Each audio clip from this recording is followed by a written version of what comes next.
দক্ষিণ এশিয়ার একটি গুরুত্বপূর্ণ ভৌগোলিক ও ঐতিহাসিক অঞ্চল বেলুচিস্তান। বেলুচিস্তান মূলত বেলুচ জাতিগোষ্ঠীর বাসস্থান। পাকিস্তানের 4টি প্রদেশের মধ্যে বেলুচিস্তানই সবচেয়ে বড়। পাকিস্তানের মোট ভূখণ্ডের প্রায় 44% জুড়েই রয়েছে বেলুচিস্তানের অবস্থান। বেলুচিস্তানের আয়তন প্রায় 3,47,000 বর্গ কিলোমিটার, যা বাংলাদেশের দ্বিগুণেরও বড়। বেলুচিস্তানের সবচেয়ে বড় শহর ও রাজধানীর নাম কোয়েটা। বেলুচিস্তানের একদিকে রয়েছে ইরান এবং অন্যদিকে রয়েছে আফগানিস্তান। বেলুচিস্তান বহু প্রাকৃতিক সম্পদ এবং খনিজ পদার্থে ভরপুর।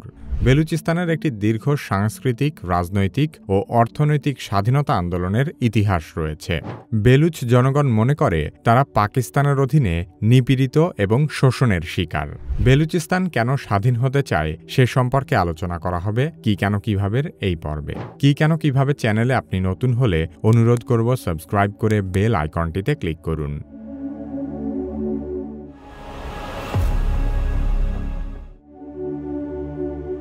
বহু প্রাচীনকাল থেকেই বেলুচিস্তানের স্বতন্ত্র সাংস্কৃতিক পরিচয় রয়েছে।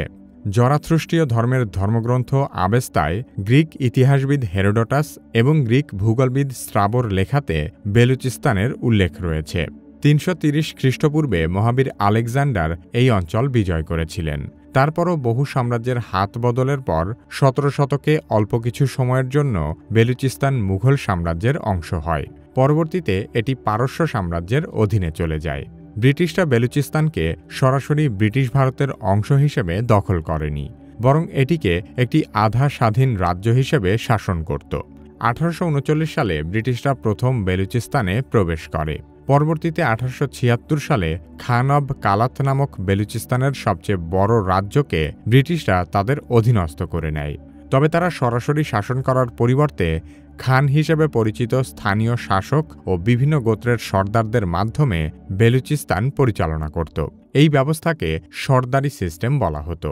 ব্রিটিশ আমলের একটি প্রচলিত প্রবাদ হল, পাঞ্জাবিদের শাসন করো, সিন্ধিদের ভয় দেখাও, পশতুদের টাকা দিয়ে কিনে নাও, আর বেলুচদের সম্মান করো।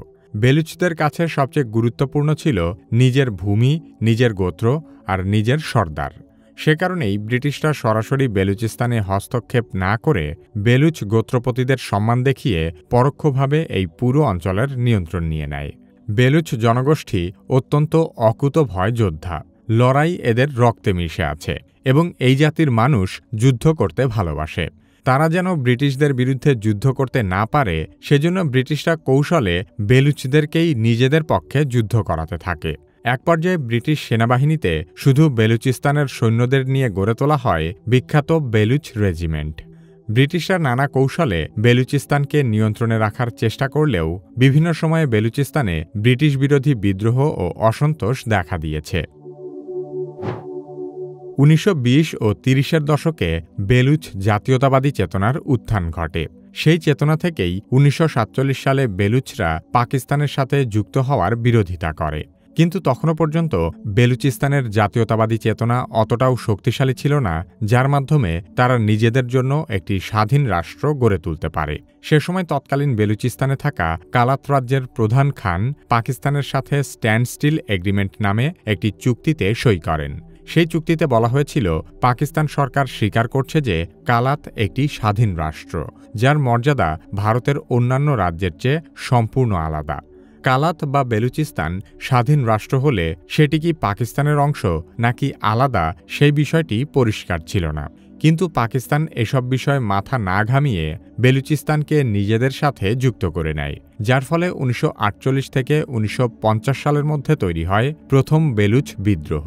ব্রিটিশরা জানত বেলুচরা জাতি হিসেবে শক্তিশালী, গর্বিত এবং স্বাধীনচেতা। সে কারণেই ব্রিটিশরা বেলুচদের সম্মান করেছিল। কিন্তু পাকিস্তানের কাছে বেলুচিস্তান শুধু প্রাকৃতিক সম্পদ, গ্যাস এবং খনিজ সম্পদের উৎস মাত্র। শুধু তাই নয়, বেলুচিস্তানে স্বর্ণের খনিও আছে। পাকিস্তান সরকার বেলুচিস্তানের প্রাকৃতিক সম্পদ ব্যবহারের সকল ব্যবস্থা করলেও বেলুচদের জন্য তেমন কিছুই করেনি। এমনকি বেলুচরা তাদের রাজস্বের ভাগও ঠিকমতো পায় না। সে কারণে বেলুচিস্তান প্রাকৃতিক সম্পদে ভরপুর হলেও এটি পাকিস্তানের সবচেয়ে দরিদ্র প্রদেশ। পাকিস্তানের সমগ্র জিডিপির মাত্র 3.7% আসে বেলুচিস্তান থেকে। বেলুচিস্তানের রাজনৈতিক নেতারা অভিযোগ করেন, কেন্দ্রীয় সরকার বরাবরই তাদের প্রতি বৈষম্যমূলক আচরণ করছে। বিপুল সম্পদ থাকা সত্ত্বেও বেলুচিস্তানের মানুষ শিক্ষাগত দিক থেকে পাকিস্তানের অন্যান্য প্রদেশের চেয়ে অনেক পিছিয়ে। পাকিস্তানের শিক্ষার হার ৪৭% হলেও বেলুচিস্তানের মাত্র ২৫% মানুষ শিক্ষিত এবং বেলুচিস্তানের প্রায় ৩০% লোকই বেকার। পাকিস্তানের মজুদ গ্যাসের 1/3 রয়েছে বেলুচিস্তানে, কিন্তু এই অঞ্চলের হাতে গোনা মাত্র কয়েকটি শহরে বিদ্যুতের সরবরাহ আছে। ব্রিটিশদের আমলে যাদেরকে সম্মান দেওয়া হয়েছে তারাই দেখতে পায় পাকিস্তানে এসে তারা শুধু লুটের শিকার হচ্ছে। পাকিস্তানের শোষণ এবং বঞ্চনার বিরুদ্ধে বেলুচরা আন্দোলন করলেই পাকিস্তান অভিযোগ করে এর পেছনে ভারত ও আফগানিস্তানের মতো বিদেশি শক্তির হাত রয়েছে। বেলুচিস্তানের জনগণ নিজেদের স্বাধীনতা আদায়ের জন্য যতবারই আন্দোলন করেছে, পাকিস্তান তার সবগুলো ঘটনাকেই সন্ত্রাসবাদ আখ্যা দিয়ে কঠোরভাবে দমন করেছে। বেলুচ জনগণের স্বাধীনতা এবং স্বায়ত্তশাসনের জন্য লড়াই করা সবচেয়ে সক্রিয় সংগঠন বেলুচ লিবারেশন আর্মি। বেলুচ জাতীয়তাবাদী আদর্শে উদ্বুদ্ধ এই সংগঠনটি পাকিস্তান সরকারের বিরুদ্ধে সশস্ত্র সংগ্রামে লিপ্ত। বেলুচ লিবারেশন আর্মি দাবি করে যে পাকিস্তান সরকার দীর্ঘদিন ধরে বেলুচিস্তানের প্রাকৃতিক সম্পদ শোষণ করে আসছে এবং এই অঞ্চলের জনগণকে সকল ক্ষেত্রে বঞ্চিত করছে। তাই তারা বেলুচ জনগণের অধিকার প্রতিষ্ঠার জন্য বেলুচিস্তানের স্বাধীনতা অর্জন করতে চায়। বেলুচ লিবারেশন আর্মি পাকিস্তানের নিরাপত্তা বাহিনী এবং সরকারি স্থাপনার বিরুদ্ধে বিভিন্ন সশস্ত্র হামলা চালিয়ে আসছে। সাম্প্রতিক সময়ে তারা কোয়েটা থেকে পেশোয়ারগামী জাফর এক্সপ্রেস ট্রেনে হামলা চালিয়ে যাত্রীদের জিম্মি করে এবং নিরাপত্তা বাহিনীর সঙ্গে সংঘর্ষে লিপ্ত হয়। এই ঘটনায় ৩৩ জন হামলাকারী নিহত হয় এবং ২৬ জন যাত্রী ও নিরাপত্তা কর্মী প্রাণ হারায়। এই হামলায়ও পাকিস্তান ভারতের দিকে ইঙ্গিত করে বিদেশি শক্তির জড়িত থাকার অভিযোগ করেছে। বেলুচ লিবারেশন আর্মির কর্মকাণ্ডের কারণে পাকিস্তান, যুক্তরাজ্য এবং যুক্তরাষ্ট্র সহ বিভিন্ন দেশ তাদের সন্ত্রাসী সংগঠন হিসেবে তালিকাভুক্ত করেছে। তবে সংগঠনটি নিজেদেরকে স্বাধীনতাকামী দাবি করে বেলুচ জনগণের অধিকার আদায়ের জন্য লড়াই চালিয়ে যাচ্ছে। বেলুচিস্তানের স্বাধীনতা আন্দোলন দমনের জন্য পাকিস্তানের কেন্দ্রীয় সরকার দীর্ঘদিন ধরে বেলুচিস্তানে গুম, খুন এবং নিপীড়নের মতো ঘটনা ঘটাচ্ছে। Baloch liberation army, Baloch Republican army এবং বেলুচ লিবারেশন ফ্রন্টের মতো স্বাধীনতাকামী সংগঠনগুলোকে কঠোরভাবে দমনের পদক্ষেপ হিসেবে পাকিস্তান সরকার তাদের বিরুদ্ধে নিয়মিত সামরিক অভিযান, গোপন অপারেশন এবং সন্দেহভাজনদের গুম করার মতো কার্যক্রম চালিয়ে আসছে। বেলুচ নেতারা দীর্ঘদিন ধরে অভিযোগ করছেন, পাকিস্তানের সেনাবাহিনী, ইন্টেলিজেন্স এজেন্সি এবং আধা সামরিক বাহিনী নিয়মিতভাবে বেলুচ অ্যাক্টিভিস্ট, সাংবাদিক এবং মানবাধিকার কর্মীদের গুম করছে, যাদের অনেকেই পরবর্তীতে মৃত অবস্থায় পাওয়া গেছে এবং তাদের অনেকেই কখনোই আর ফিরে আসেনি। সহজ করে বলতে গেলে বেলুচিস্তানের স্বাধীনতার পক্ষে যেই কথা বলবে তাকেই পাকিস্তান সরকার দেশের শত্রু হিসেবে গণ্য করে এবং তাদেরকে গুম করা বা খুন করা একটি স্বাভাবিক বিষয়ে পরিণত হয়েছে। নবাব আকবর বুগতির মতো বেলুচিস্তানের বহু শীর্ষ নেতাকেও পাকিস্তান সরকার অতীতে হত্যা করেছে। বেলুচ অ্যাক্টিভিস্ট ও আন্তর্জাতিক মানবাধিকার সংস্থাগুলো দাবি করে যে শুধুমাত্র ২০২৪ সালেই ৫০০-র বেশি মানুষ গুম হয়েছেন, যাদের অনেকেরই কোনো খোঁজ মেলেনি। অ্যামনেস্টি ইন্টারন্যাশনাল ও হিউম্যান রাইটস ওয়াচ পাকিস্তান সরকারের মানবাধিকার লঙ্ঘনের বিরুদ্ধে বেশ কয়েকবার প্রতিবাদ জানিয়েছে। বেলুচিস্তানে পাকিস্তানের অন্যতম গুরুত্বপূর্ণ গদরবন্দর চালু করা এবং এই অঞ্চল চীন পাকিস্তান অর্থনৈতিক করিডর প্রকল্পের অন্তর্ভুক্ত হলে বেলুচিস্তানের লোকজন তাদের উন্নয়নের ব্যাপারে আশাবাদী হয়েছিলেন। কিন্তু এসব উন্নয়নের ফলে স্থানীয় বেলুচদের বদলে লাভবান হয়েছে পাকিস্তানের পাঞ্জাব এবং সিন্ধু অঞ্চলের জনগণ। পাকিস্তান রাষ্ট্র বরাবরই নিজেদের ভুল নীতির কারণে যেসব সমস্যা তৈরি হয়েছে সেগুলোর জন্য কখনো নিজেদের দায় স্বীকার করে না।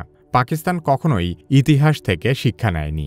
১৯৭১ সালে বাংলাদেশ স্বাধীন হবার পর থেকে পাকিস্তান বেলুচিস্তানের উপর আরও কঠোর নজরদারি ও দমনপীড়ন শুরু করে, যাতে বেলুচরা কখনো বাংলাদেশের মতো স্বাধীনতা অর্জনের ধারে কাছেও যেতে না পারে। অন্যদিকে বেলুচদের কাছেও স্বাধীনতা অর্জনের সংগ্রামে বাংলাদেশ এক অনুপ্রেরণার নাম। তাই বিভিন্ন সময় বেলুচ জনগণকেও আন্দোলন সংগ্রামে বাংলাদেশের পতাকা হাতে অংশগ্রহণ করতে দেখা গেছে। অতীতে তৎকালীন পূর্ব পাকিস্তান তথা বাংলাদেশকেও শোষণ করে পাকিস্তানিরা বিপুল পরিমাণ অর্থ পশ্চিম পাকিস্তানে পাচার করে নিয়ে গেছে। স্বাধীনতার ৫৪ বছর পরও পাকিস্তানের কাছে বাংলাদেশের ন্যায্য পাওনার হিসেব আজও অমীমাংসিত। পাকিস্তানের কাছে বাংলাদেশ কত টাকা পায় এবং সেই টাকা পাকিস্তান আদৌ দিতে পারবে কিনা সে সম্পর্কে জানতে চাইলে কি কেন কিভাবের এই ভিডিওটি দেখতে পারেন। আমাদের ভিডিওগুলো ফেসবুকে দেখতে চাইলে কি কেন কিভাবের ফেসবুক পেজ লাইক এবং ফলো করুন। পরবর্তী ভিডিও আপলোড হওয়ার সাথে সাথে দেখতে চাইলে কি কেন কিভাবে সাবস্ক্রাইব করে বেল আইকনটিতে ক্লিক করুন।